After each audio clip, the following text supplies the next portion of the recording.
Hello my friends. आज इसमें आपको क्लास नाइन्थ और सब्जेक्ट जियोग्राफी और चैप्टर ये आपका सेकंड है। चैप्टर सेकंड का नाम है भौतिक स्वरूप, संरचना एवं उच्चावच। तो इस वीडियो को पहले आपको बता देते हैं कि इससे पहले के वीडियो में आपको पहले का पेज नंबर बता दिया गया है। ठीक है, इस वीडियो में आपको पेज नंबर 16 से स्टार्ट किया जाएगा और बताया जाएगा। ठीक है, चलिए इस वीडियो को शुरू करते बिना देर किए। चलिए यहाँ से क्या कहना है कि उत्तरी पर्वतीय भाग, भारत के उत्तर में क्या है? हिमालय। तो उत्तरी पर्वतीय भाग के दक्षिण विशाल समतल भूभाग है। तो क्या कह रहा है कि हिमालय के दक्षिण में क्या है? विशाल समतल भूभाग है, ठीक है नहीं, यानी कि मैदान है, जो गंगा, सिंधु एवं ब्रह्मपुत्र और उसकी सहायक नदियों के तलछटों के निक्षेप से बना है। यानी कि जो नदियां मिट्टी बहा करके लाई है अपने साथ, तो उसी के जमा होने से क्या बना है ये उत्तर का विशाल मैदान। देखिए, आपको इसमें मैप पर बताने का कोशिश कर रहा हूँ। ठीक है, ये देखिए, ये आपका हो गया इंडिया का मैप। तो कह रहा था कि ये उत्तर में क्या है? हिमालय। ठीक है, उत्तर में क्या है? हिमालय। तो इसके हिमालय के दक्षिण में क्या है? उत्तर का विशाल मैदान। ये उत्तर का विशाल मैदान देखिए कहाँ इसका विस्तार है। ये पूरा इधर आपका ये वाला एरिया पूरा, ठीक है, ये वाला पूरा एरिया क्या है आपका? उत्तर का विशाल मैदान है। ये आपका मैदान है, मैदानी इलाका है ये, और ये बहुत ही उपजाऊ है। ठीक है, ये बहुत ही उपजाऊ है। ठीक है, और ये कौन से नदी से बना है? गंगा, ब्रह्मपुत्र और सिंधु। ठीक है, कौन कौन से नदी से बना है ये? गंगा, ब्रह्मपुत्र और सिंधु, और इसकी सहायक नदियां। और क्या आ जाएगा? इसकी सहायक नदियों से बना है। ठीक है, ये उत्तर का विशाल मैदान गंगा, ब्रह्मपुत्र, सिंधु और उसकी सहायक नदियों से ये बना हुआ है। ठीक है, जो गंगा, सिंधु एवं ब्रह्मपुत्र और उसकी सहायक नदियों के तलछटों के निक्षेप से बना है। इसकी औसत गहराई कितना है? 460 मीटर। इस समतल भूभाग के मध्य अरावली पर्वत के आ जाने के कारण सिंधु और इसकी सहायक नदियां झेलम, चिनाब, रावी, व्यास और सतलज इस अवशिष्ट पर्वत के पश्चिमी तथा गंगा और इसकी सहायक नदी यमुना, गंडक, घाघरा, गोमती, सरयू, महानंदा, सोन आदि पूरब में बहती। तो देखिए कौन सी पर्वत है? अरावली पर्वत। ठीक है, अरावली पर्वत आपको बता देते कि कहाँ है। तो ये अरावली पर्वत राजस्थान में। ठीक है, अरावली पर्वत कहाँ है? राजस्थान में। देखिए, अरावली जो पर्वत है इस तरह से है।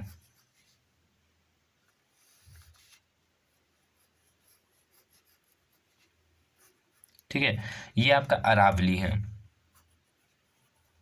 अरावली भारत की सबसे प्राचीन और विश्व की सबसे प्राचीन पर्वत श्रृंखला अरावली है। ठीक है, तो क्या कह रहा है?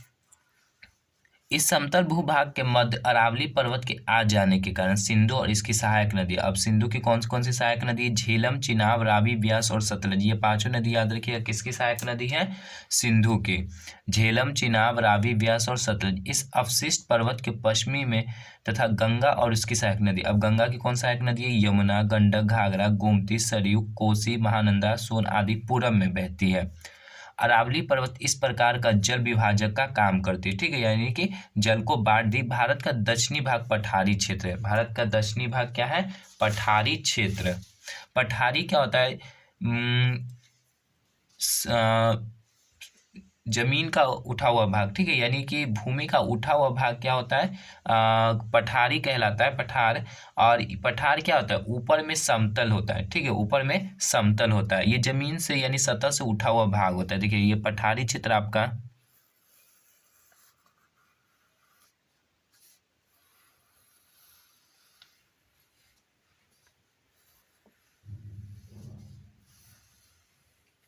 ठीक है, ये जो है आपका दक्षिण में पठार है। ठीक है, ये वाला एरिया क्या है आपका?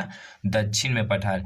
और इस दक्षिण के पठार को नर्मदा नदी दो भागों में बांटती है। ठीक है, कहेगा कि दक्षिण के पठार को कौन सी नदी दो भाग में बांटता है? ये वेरी इंपॉर्टेंट क्वेश्चन है। दक्षिण के पठार को जो भी आप लिखेंगे आप उसे कॉपी में जरूर नोट करें। दक्षिण के पठार को दो भागों में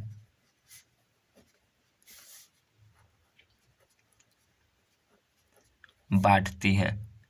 तो कौन सी नदी है? नर्मदा नदी। ठीक है, नर्मदा नदी दक्षिण के पठारी भाग को दो भाग में बांटती है, जिसके उत्तर पूर्व और पश्चिम में कई पहाड़ियां हैं। क्या कह रहा है? जिसके उत्तर पूर्व और पश्चिम में कई पहाड़ियां हैं। जैसे कि देखिए, ये आपका उत्तर में यहाँ पर विंध्याचल है। ठीक है, यहाँ पर क्या है? विंध्याचल पर्वत है मध्य प्रदेश में। फिर इधर हो गया पश्चिमी घाट। ठीक है, ये नहीं, ये हो गया आपका पूर्वी घाट, और इधर हो गया पश्चिमी घाट। इसे आगे बताएंगे, पूर्वी घाट और पश्चिमी घाट को।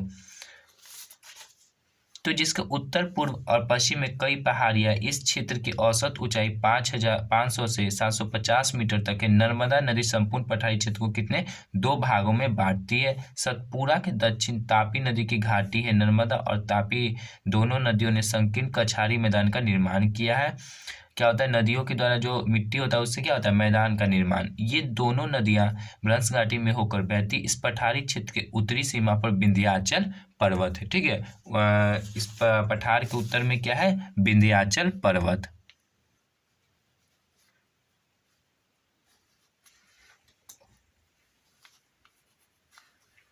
कौन सी पर्वत है? विंध्याचल।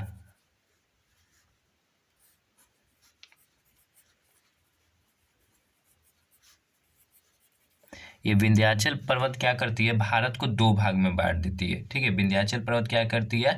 भारत को दो भाग में बांट देती है।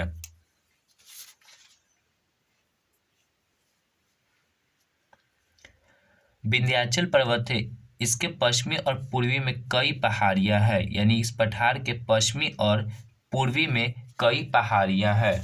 पश्चिमी और पूर्वी, ये आपका हो गया पूर्वी साइड। ठीक है, और ये गया पश्चिमी साइड। तो ये दोनों साइड क्या है? पहाड़। ये दोनों साइड क्या है? पहाड़ी इलाका है इस पठार के दोनों साइड। क्षेत्र के उत्तरी में विंध्याचल, पश्चिम में पश्चिमी घाट पर्वत सह्याद्री के नाम से भी प्रसिद्ध है। अब देखिए, पश्चिमी का पश्चिमी घाट। ठीक है, इस पठार के पश्चिम वाला साइड क्या हो गया? पश्चिमी घाट। ये वाला हो गया आपका पश्चिमी घाट का इलाका।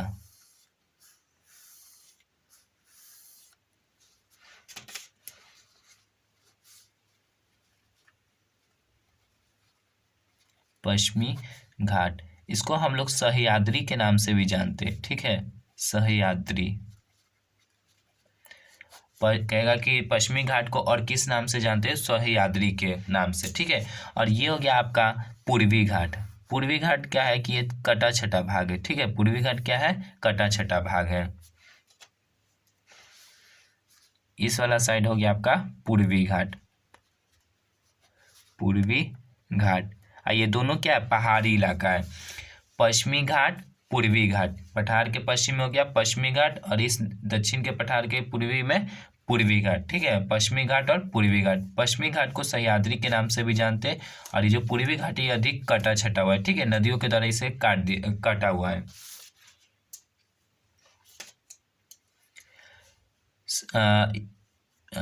पश्चिम में पश्चिमी घाट पर्वत सह्याद्री के नाम से भी प्रसिद्ध है। यहाँ तीन प्रमुख दर्रे हैं। ठीक है, किसमें? पश्चिमी घाट में। पश्चिमी घाट में यह तीन प्रमुख दर्रे हैं जो थाल घाट, भोर घाट और पाल घाट के नाम से जाने जाते हैं।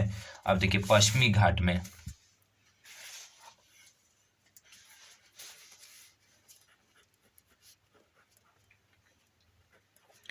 पश्चिमी घाट में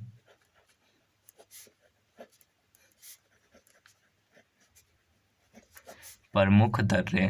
दर्रा क्या होता है? पहाड़ के बीच का आवागमन का प्राकृतिक मार्ग होता है। ठीक है, पहाड़ के बीच का आवागमन का प्राकृतिक मार्ग होता है, उसे दर्रा कहते हैं, जिससे हम पहाड़ को से होकर गुजर जाते हैं। ठीक है, पहाड़ को आर पार करते हैं।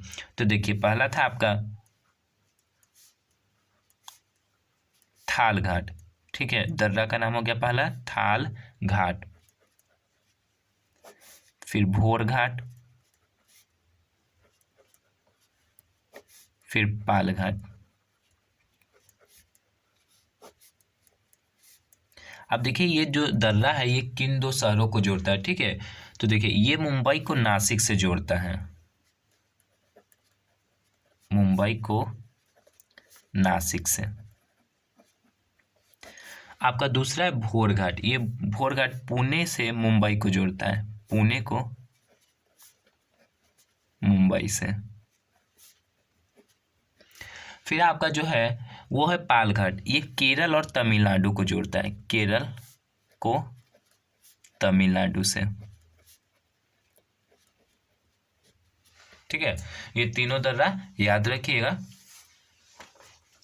आगे आपका कह रहा है कि थालघाट, भोरघाट और पालघाट के नाम से जाने जाते पूरब में पूर्वी घाट की पहाड़ियां है। पूरब में पूर्वी घाट की पहाड़ियां है, अत्यधिक कटी छटी है। ठीक है, पूरब में जो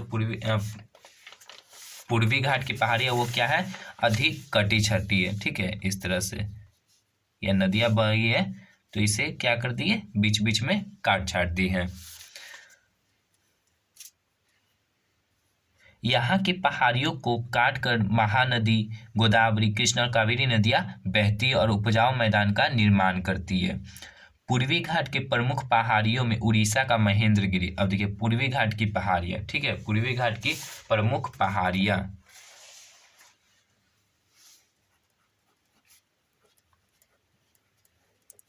पूर्वी घाट की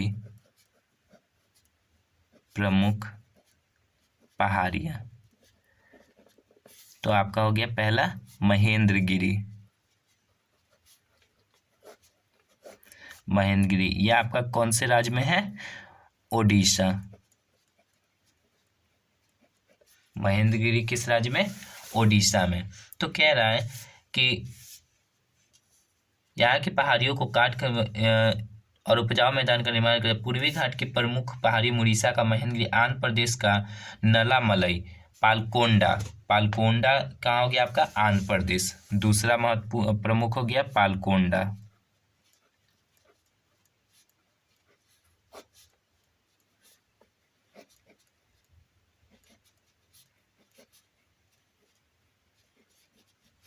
आंध्र प्रदेश में कौन सा, पालकोंडा पहाड़ी। वेलिकुंडा तथा तमिलनाडु का अन्नामलाई। ठीक है, अन्नामलाई, शिवराय, पलनी, वेलगिरी उल्लेखनीय है। अन्नामलाई लिख लीजिए, तमिलनाडु।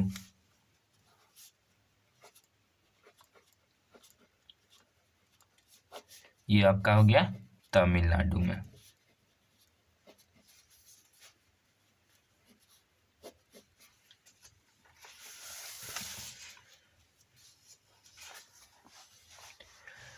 दक्षिण के पठार के पूर्वी और पश्चिमी, दक्षिण के पठार के पूर्वी और पश्चिमी किनारे पर तटीय मैदानों का विकास हुआ है। पश्चिम में यह मैदान संकीर्ण एवं कटा छटा है। ठीक है, पश्चिम वाला मैदान क्या है, अधिक कटा छटा है।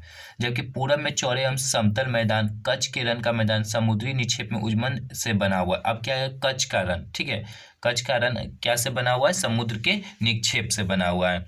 उत्तर के विशाल मैदान के उत्तर पश्चिम में शुष्क प्रदेश है। ठीक है, उत्तर के विशाल मैदान के उत्तर पश्चिम में, ठीक है, इस साइड, ठीक है, उत्तर के पश्चिम में शुष्क प्रदेश यानी सूखा, जहां बारिश नहीं हुआ, जैसे कि मरुस्थल। ठीक है, जहां बारिश न हुआ हो, सूखा, जो राजस्थान की मरुभूमि कहलाती है। ठीक है, राजस्थान की मरुभूमि। अब क्या है कि राजस्थान में जो मरुभूमि है उसका नाम क्या है, राजस्थान में जो रेगिस्तान है, मरुभूमि है, राजस्थान में मरुभूमि। ठीक है, तो कहेगा कि जो राजस्थान में ये मरुभूमि है, इस मरुभूमि का नाम, ठीक है, मरुभूमि का नाम, तो इस मरुभूमि का नाम थार है। ठीक है, इस मरुभूमि का नाम क्या है, थार। और ये राजस्थान के पश्चिमी साइड में है।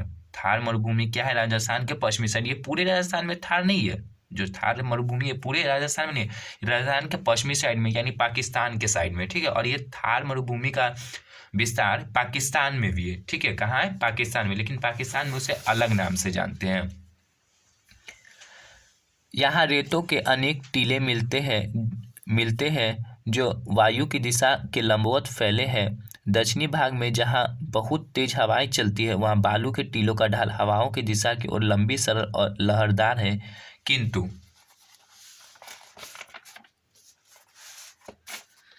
किंतु दूसरी ओर इनका ढाल अधिक खड़ा होता है। इनकी ऊंचाई 120 से 150 मीटर तक होती है। आप देखिए, सामान्य तौर पर भारत को निम्नलिखित 6 भौतिक विभागों में बांट सकते हैं। तो सामान्य तौर पर यानी जनरल भारत को कितने 6 भौतिक विभागों में बांटा गया है। ठीक है, पहला आपका दिया हुआ हिमालय पर्वत श्रेणी। ठीक है, पहला क्या दिया हुआ है? हिमालय पर्वत श्रेणी।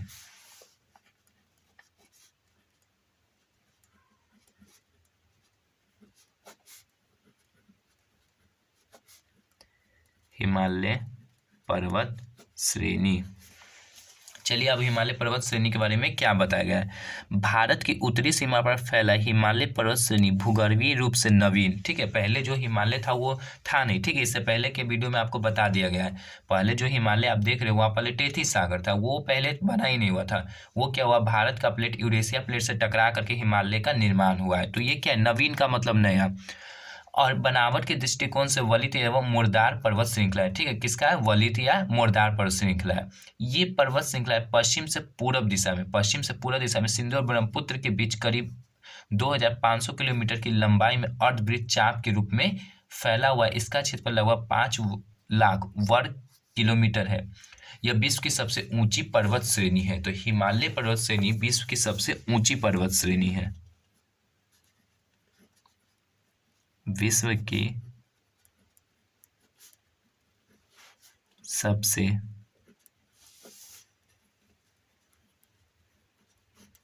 ऊंची पर्वत श्रेणी कौन है?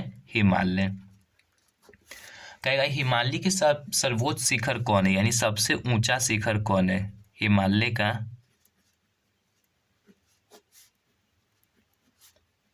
सर्वोच्च शिखर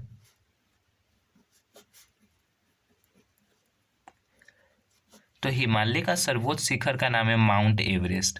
ठीक है, माउंट एवरेस्ट हिमालय का सर्वोच्च शिखर है। और इसकी ऊंचाई कई बार एग्जाम में पूछ लिया है कि माउंट एवरेस्ट की ऊंचाई कितना है। तो 8848 मीटर है। ठीक है, 8848 मीटर है। और ये माउंट एवरेस्ट किस देश में स्थित है? ठीक है, तो ये आपका नेपाल में स्थित है, नेपाल। अब कहेगा कि विश्व का सबसे लंबी पर्वत श्रेणी का नाम बताइए। सबसे ऊंचा तो है हिमालय, लेकिन सबसे लंबा। ठीक है, विश्व की सबसे लंबी पर्वत श्रेणी। तो विश्व की सबसे लंबी पर्वत श्रेणी है एंडीज।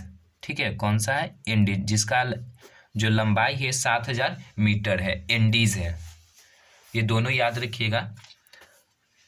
इसकी चौड़ाई कश्मीर में 500 किलोमीटर एवं अरुणाचल प्रदेश में 160 किलोमीटर है। पश्चिमी भाग की अपेक्षा पूर्वी भाग की ऊंचाई में अधिक विविधता पाई जाती है। और इसकी 3 समांतर श्रृंखलाएं हैं।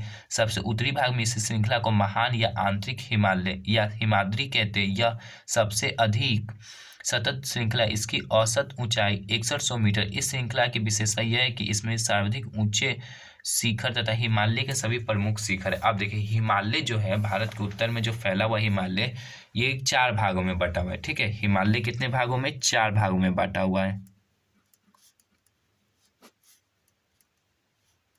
हिमालय 4 भाग। ठीक है, देखिए, पहला,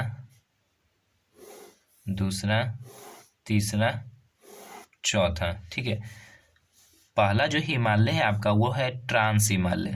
ठीक है, ट्रांस हिमालय, हिमालय का जो पहला भाग हो गया ट्रांस हिमालय, ये हिमालय का पीछा वाला भाग है। ठीक है, हिमालय का क्या है? पीछे वाला भाग,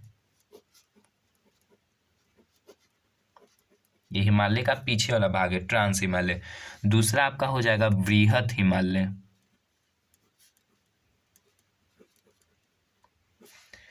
तीसरा आपका हो जाएगा मध्य हिमालय। और चौथा आपका हो जाएगा ये तीसरा,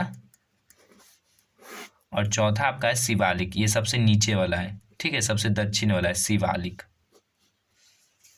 ये हिमालय को कितने हैं, 4 भाग है हिमालय का, जिसमें सबसे पुराना है ट्रांस हिमालय। ठीक है, सबसे पुराना क्या है, ये पहले से ही बना हुआ था, ये हिमालय का भाग क्या हुआ, पहले से ही बना हुआ था।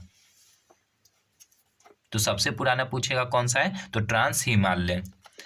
चलिए, तो यह सबसे अधिक सतत श्रृंखला, इसकी औसत ऊंचाई 100 मीटर है। इस श्रृंखला की विशेषता यह है कि इसमें सर्वाधिक ऊंचे शिखर तथा हिमालय के सभी प्रमुख शिखर है। हिमालय के कुछ ऊंचे शिखर, अब देखिए हिमालय के कुछ ऊंचे शिखर कौन, तो माउंट एवरेस्ट, ये कहाँ है, नेपाल में। इसकी ऊंचाई कितने, 848.86 पूछता है कभी कभी, ऐसे आपको ऑप्शन में इतना ही देगा, तो अगर ये दिया तो आप मान लीजिए 0.86। ठीक है, K2, तो K2 ये दुनिया की दूसरी सबसे ऊंची शिखर है। ठीक है, ये K2 कहाँ है आपका, भारत में, जिसे गॉडविन ऑस्टिन भी कहते हैं। K2 को गॉडविन ऑस्टिन भी कहते हैं, जिसकी ऊंचाई 8611 मीटर है। गॉडविन की ऊंचाई कितना है, गॉडविन ऑस्टिन की 8611। कंचनजंगा, ये आपका सिक्किम है, कंचनजंगा कहाँ है, सिक्किम में, जिसकी ऊंचाई कितना है, 8598 मीटर। ये जो कंचनजंगा आप देख रहे हैं, ये 100 रुपये के पुरानी नोट पर, जो पीछे आप देखिएगा 100 रुपये का पुराना नोट, उसमें जो आपको ये जो बना हुआ है पहाड़, ठीक है, वो कंचनजंगा ही है। ठीक है, क्या है, कंचनजंगा। फिर आपका है मकालू, मकालू के बाद कुछ और दिया हुआ है पर्वत शिखर का नाम, धौलागिरी, नंगा पर्वत, धौलागिरी नेपाल, नंगा पर्वत भारत, अन्नपूर्णा भारत, कामेत भारत, नामचा बरुआ भारत, गुरुला मंधाता नेपाल। ठीक है, और ये इस तरफ ऊंचाई हुई, ये क्या है, हिमालय के कुछ प्रमुख शिखर। ठीक है, आज इस वीडियो में यहीं तक रहने दीजिए, और आपको नेक्स्ट वीडियो आपको यहाँ महान हिमालय से स्टार्ट किया जाएगा। ठीक है, thanks for watching my video.